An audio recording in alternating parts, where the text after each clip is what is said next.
အားလုံးပဲမင်္ဂလာပါ Career Computer Education နဲ့ကြိုဆိုပါရစေအခုလက်ရှိမှာဆွဲပြမယ့် shape လေးကတော့ Career logo လေးရဲ့ဘေးဘက်မှာရှိတဲ့ shape ပုံစံလေးကိုဆွဲပြပေးမှာဖြစ်ပါတယ်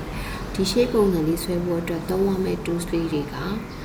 ellipse tool ပေါ့နော် ellipse tool ကိုသုံးပြီးတော့စဝိုင်းပုံစံလေးဆွဲမှာပြီးသွားတဲ့ခါကျရင် copy ပွားတဲ့ခါကျရင် Control C Control F တို့မူလပုံပေါ်မှာတက်နေတဲ့ပုံလို့ခြင်းလို့ Paste in Frame ဖြစ်တဲ့ Control F လေးကိုသုံးတော့မယ်ပြီးတော့ rotate နေတဲ့အပိုင်းလေးတွေရှိမယ်နောက်ကပုံပေါ်တဲ့ခါမှာ shape builder tool လေးနဲ့ဖန်တီးသွားတာလေးရှိလိမ့်မယ်နော်တော့အရင်ဆုံး ellipse tool လေးကိုရွေးလိုက်မယ်စာရွက်ပေါ်မှာ pointer ထားပြီးတော့ shift key နဲ့စဝိုင်းဝိုင်းလေးတစ်ခုဆွဲလိုက်တယ်ဆွဲတဲ့စဝိုင်းကိုအတွင်းထဲကိုကာလာမထည့်ချင် remove ပြီးအပြင်ကိုတော့အနက်ရောင်လေးပဲ stroke ကိုတော့အနက်ရောင်လေးပဲထည့်ထားလိုက်မယ်ပြီးတော့ selection tool ကိုရွေးထားတယ်စဝိုင်းလေးကိုနေရာပြန်ချတယ် Control C Control F နဲ့နောက်တစ်ခုထပ်ပွားမယ်ဒေါင်းလေးကနေ pointer ထားပြီးတော့ drag ဆွဲမယ်အတွင်းထဲကိုပေါ့နော် order shift နဲ့ပေါ့နော် center ကိုတီးသွားတဲ့ပုံစံမျိုးပြီးရင် Control C Control F နဲ့နောက်ထပ်တစ်ခုထပ်တီးမယ်အခုသေးလိုက်တဲ့ shape ကြီးကကြတော့ဘယ်မှာထားမလဲဆိုလို့ရှိရင် move ပြန်လုပ်တဲ့အခါသူ့ရဲ့ center point ကနေပြီးတော့ဒီဘေးဘက်ကိုလာထားမှာပါရှင်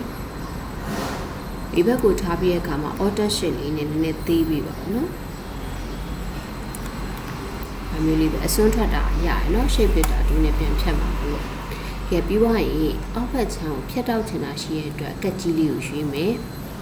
ရွှေ့ပြီးတော့ဘယ်ဘက်နှုတ် point လေးပေါ့နော်ကလစ်တစ်ချက်နှိပ်မယ်ပြီးညာဘက် point လေးကိုကလစ်တစ်ချက်နှိပ်လိုက်ပါပြီးတော့ selection tool ကိုရွေးပြီးတော့အရင် select ကိုဖြုတ်ပြီးတော့မှအောက်ဘက်ပိုင်းကို select မှတ်ပြီးတော့ delete key လေးနဲ့ဖြတ်လိုက်မယ်ရထားတဲ့အပိုင်းလေးကိုကလစ်နှိပ်မယ်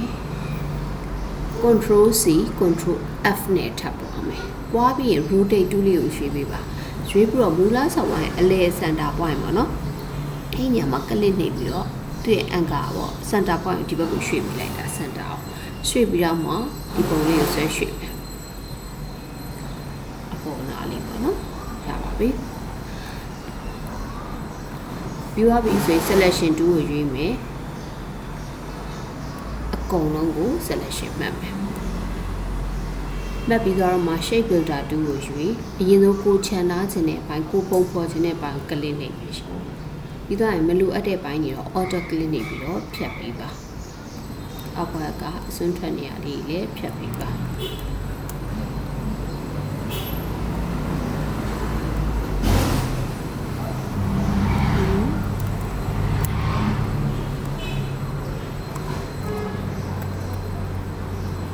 ရင် selection tool ကိုယူမယ် line လေးကိုအရှောင်ထည့်တော့ပါဘူးအတွင်းလေးကိုပဲပါရအောင်ထည့်မလဲဆိုတော့ဒီမှာshape builder လေးဖြတ်တော့ဒါမျိုးလိုက auto click လေးနဲ့ပြန်ဖြတ်ပြီเนาะဟုတ်ပြီ gradient color လေးထည့်လိုက်တယ်အရောင်ပြောင်းချိန်ကြီး gradient panel ထဲမှာကိုယ့်ဘက်ကိုစိတ်ကြအရောင်လေးပြောင်းပေးပါပြီး selection tool ကိုပဲရွေးတာ Control C Control F နဲ့နောက်တစ်ခုပါမယ်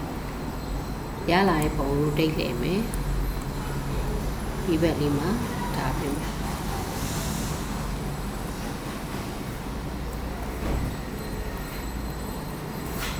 ပြီးရင်ခုစလုံးကိုဆက်လက်မှတ်ဒီခုနကလည်း Control C Control F ပြီးရင် rotate လေးပြန်လုပ်ပြီးပါ